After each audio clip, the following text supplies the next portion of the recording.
Marie, merci d'être avec nous. Bonjour. Bonjour Brigitte, bonjour Michel. Bonjour. Donc vous avez des cystites à répétition depuis 15 ans, hein, donc... Oui, à peu près, oui. Et c'est arrivé, ce qui est assez extraordinaire, c'est que j'en avais pas avant, ou quand j'étais plus jeune, parce que j'avais quand même fait une pyélonéphrite vers l'âge de 25 ans, et après la séparation d'avec mon mari, j'ai rencontré quelqu'un... Oui. Michel Odoul a aussi beaucoup d'humour. Hein. Oui, mais je connais un peu, je vous écoute régulièrement, donc j'ai beaucoup écouté aussi les émissions. Mais il faut garder son humour, sinon on est perdu. Hein. Oui. Bon, donc vous disiez... Voilà. Et quelques temps après, j'ai rencontré quelqu'un, et là, les cystites ont démarré après chaque rapport sexuel. Ah oui. Voilà. Alors évidemment, ça a duré 6 ans, hein. Évidemment, on sait sur un plan médical, en effet, qu'après un rapport sexuel, il peut y avoir des problèmes de cystite. Hein, ça, c'est le symptôme. Oui. Mais on va pas parler du symptôme là. On va parler de l'âme. Ben voilà, je voudrais bien, parce que j'ai pas réussi trop à m'en dépêtrer. Parce qu'après, je me suis séparée. Bon, voilà, j'ai essayé tout. J'avais des infectants urinaires, etc., les toilettes et tout. Bon, voilà. Mais vous vouliez vous en dépêtrer de quoi de la cystite, des cystites. Ah oui. Oui. Pas du monsieur, bien que la situation me plaisait pas toujours très bien, mais voilà, je voulais pas m'attacher, donc je suis sortie de... Non, faut pas s'attacher. De 25 ans. Non.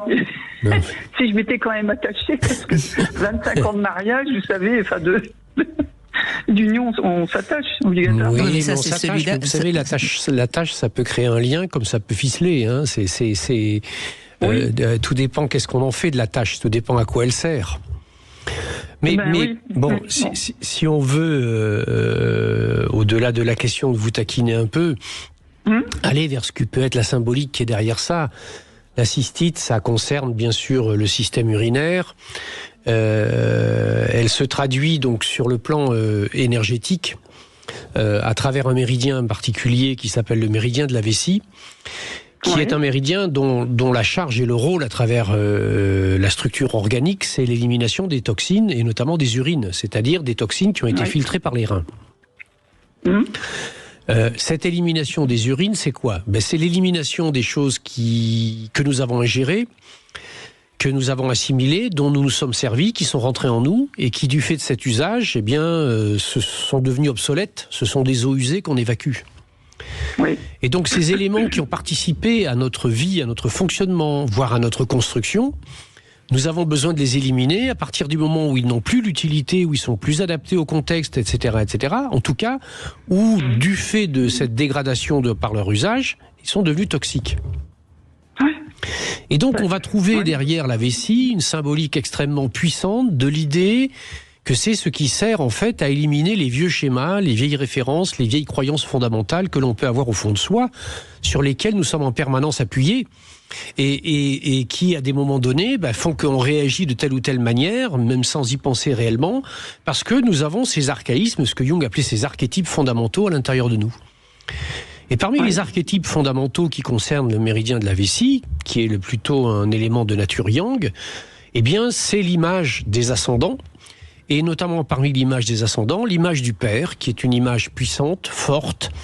C'est l'image du commandeur, telle qu'on la trouve dans le Don Juan de Mozart, cette espèce de représentation puissante, pas obligatoirement d'un père méchant, brutal ou autoritaire, mais en tout cas que l'on fantasme sur un piédestal, et d'une puissance telle qui fait qu'à un moment donné, peut-être au fond de nous, cette image devient une toxine qui fait que nous ne sommes plus capables d'aller à la rencontre d'un masculin qui soit un masculin autre et dans lequel nous, en tant que féminins, nous puissions aller nourrir un rapport à la vie différent de celui que nous avions instauré à notre père.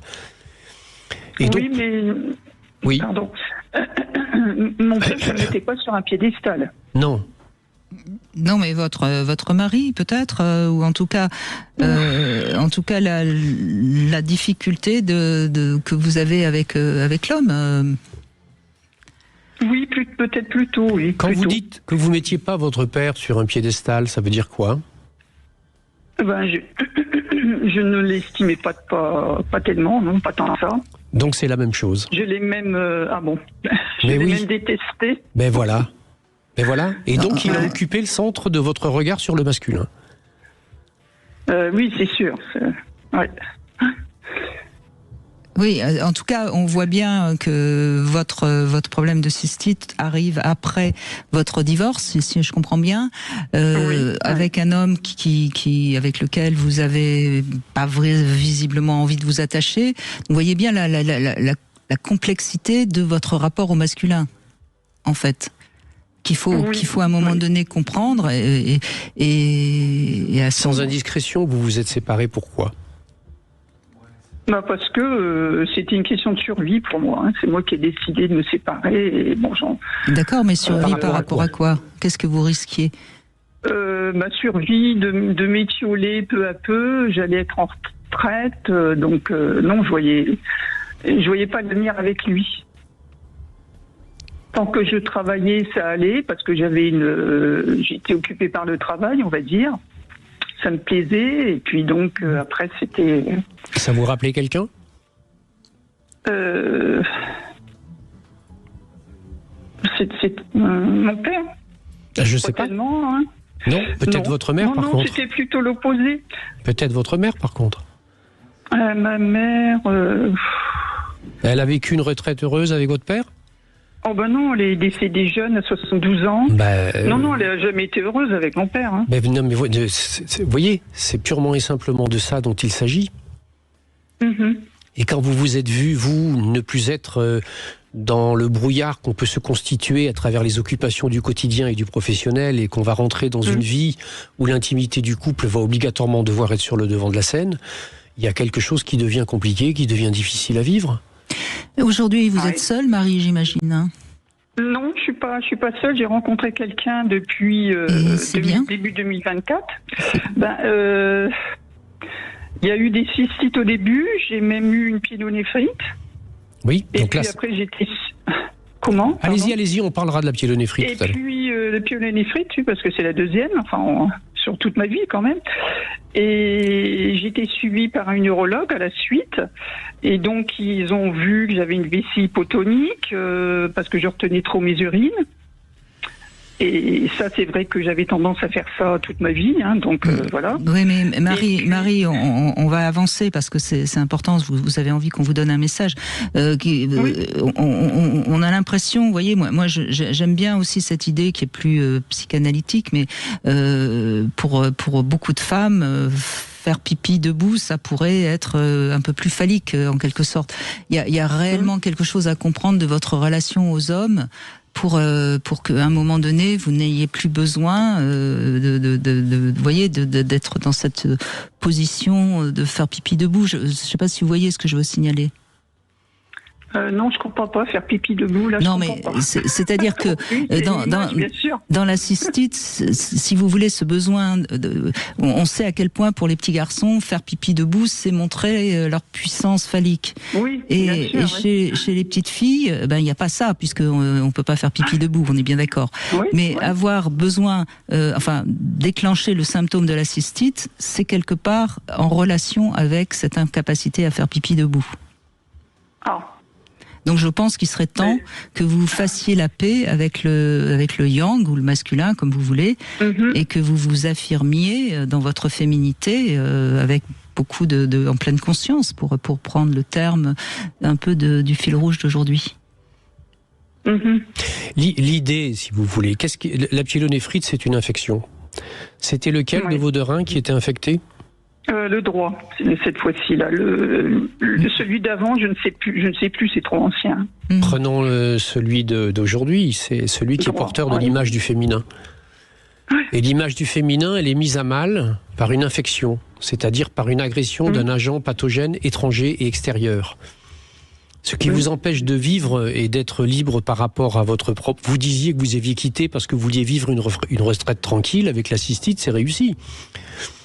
Comme vous dites, oui. Voilà, et donc par conséquent, vous voyez bien que quelque chose infecte très profondément votre structure fondamentale féminine dans le sens symbolique, ce que je suis en tant que femme, peut-être un petit peu justement parasité, pollué par l'image résiduelle de la mère, qui est une personne dont la relation du couple n'a pas fait le bonheur, a priori, d'après ce que vous avez l'air d'en dire, et que vous êtes dans la même crainte et dans le même interdit, alors que vous suggère à travers cette image, Brigitte, reprenez votre place, prenez d'abord la place qui est la vôtre.